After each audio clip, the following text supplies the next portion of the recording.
Dear students, welcome to session 44 of 2nd BA Optional English, prescribed by the Mangalore University. This is Sumana Rajendra, Associate Professor of English, Purna Prajna College, Udupi. In today's session, I will be dealing with the topic On Going a Journey, an essay by William Hazlitt. First of all, let us learn a little bit of William Hazlitt's personal life before going into the essay. Now, Hazlitt was an English essayist, drama and literary critic, painter, social commentator, and philosopher. He is considered one of the greatest critics and essayists in the history of the English language. This is because he was known for his humanistic essays. All his essays are personal in touch. His essays are noted for its brilliant intellect. Hazlitt is known for his informal essays. All his essays belong to the conversational mode. It covers a wide range of subjects.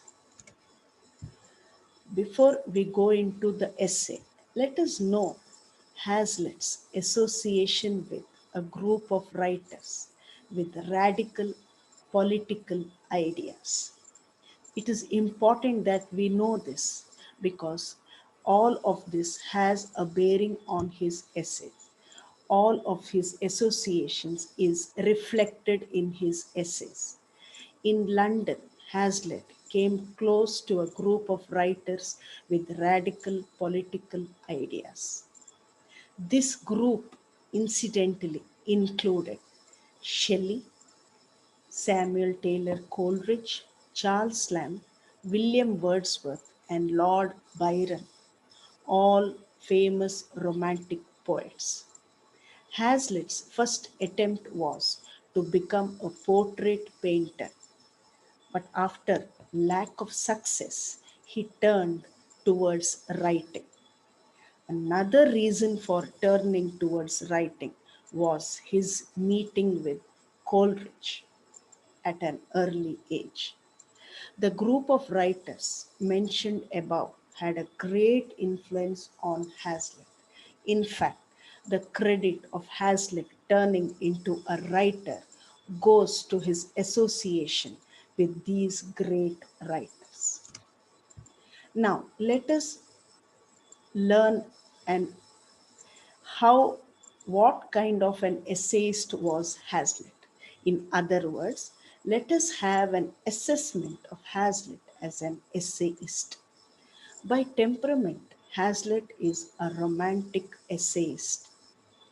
He is personal, he can be very bitter at times and critical. This is seen in most of his essays. Now, Hazlitt has written on a wide range of interests and subjects. His essays reveal a combination of a number of qualities. We get to know all of these when we really study his essays.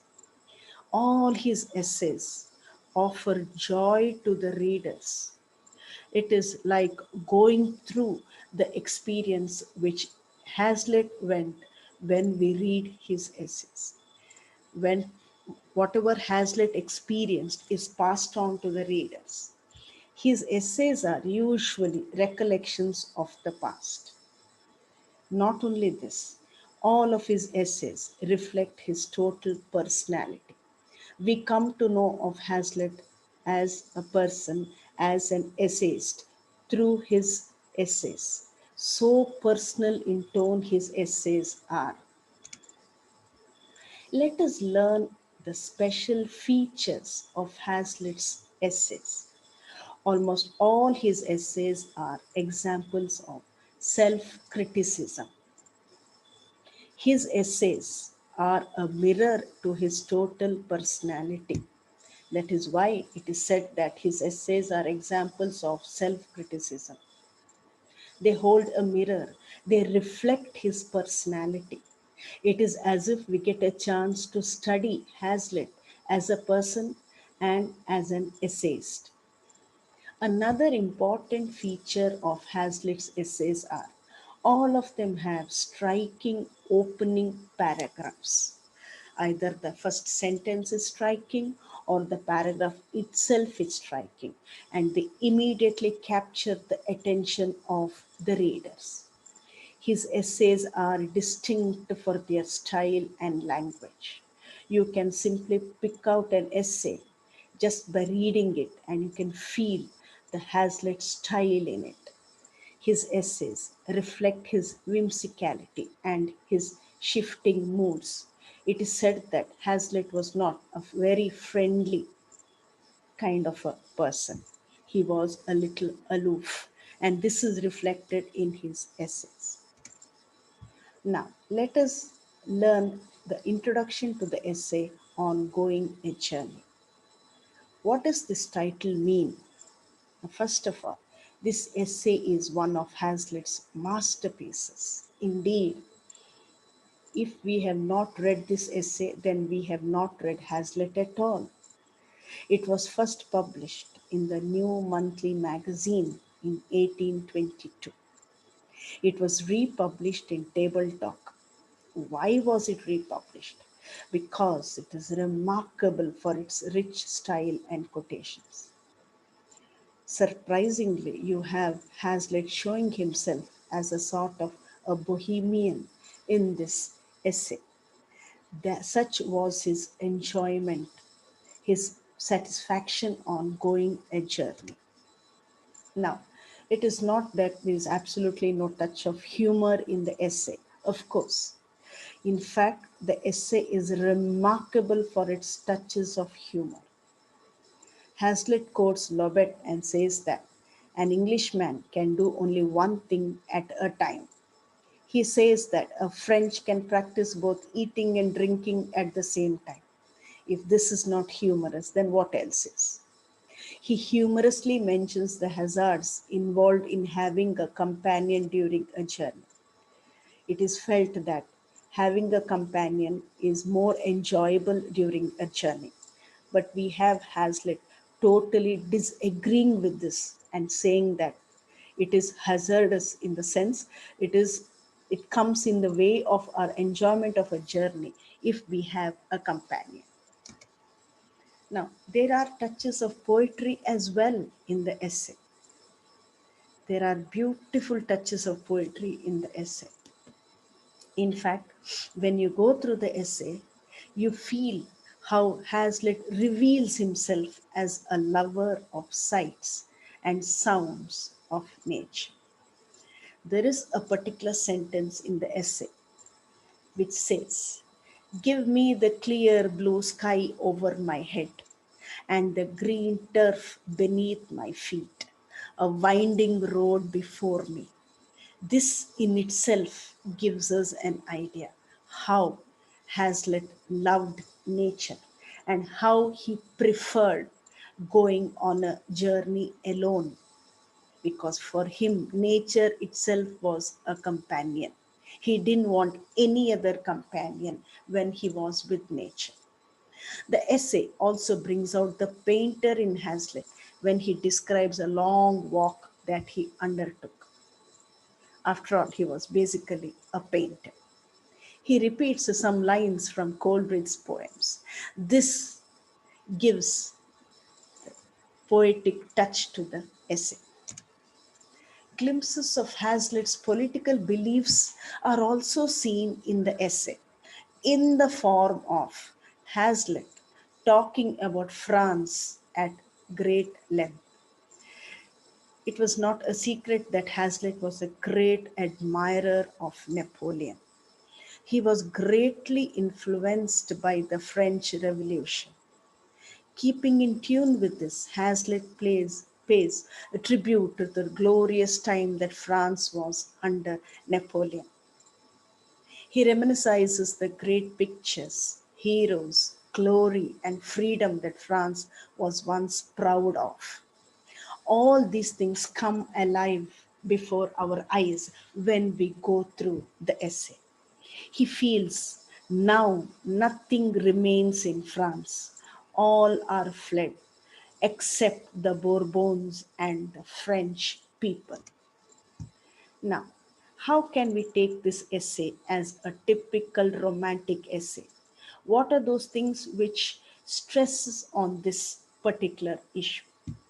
Traveling in a countryside amidst beautiful scenes and landscapes is the best and most beautiful type of journey. So goes this sentence in the essay, which is a proof of that this essay is a typical romantic essay.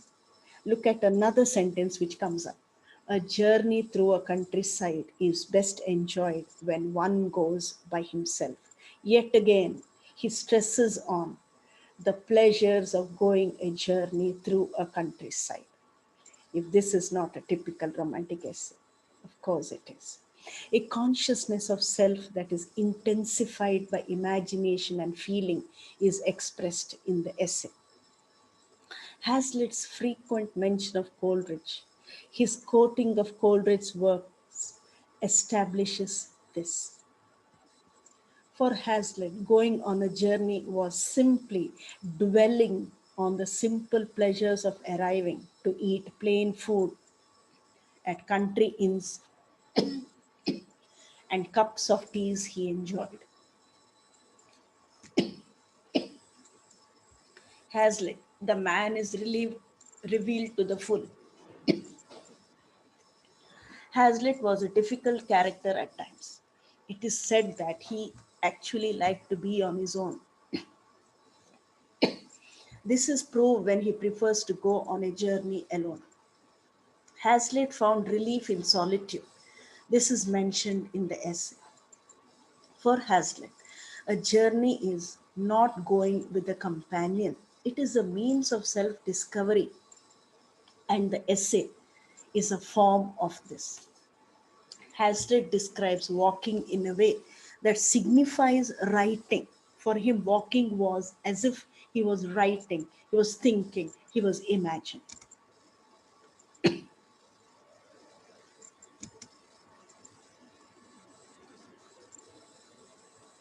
Hazlitt's use of quotations in the essay. A few instances from the essay.